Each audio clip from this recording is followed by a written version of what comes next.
Holly, get the bone. Get that bone. Nana's gonna get it. Get it, Coco. Go get it. I'm get that. I'm get it, Holly. I'm get it. I'm get it.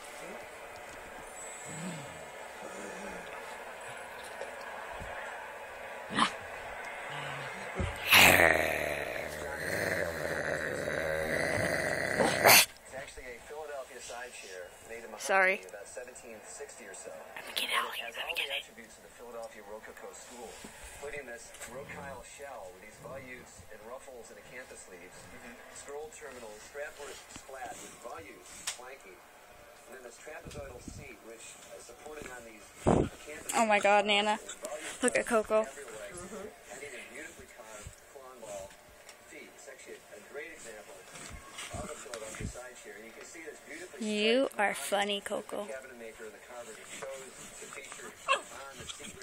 Oh my God, she spoke. Coco. Coco. Hello, Coco.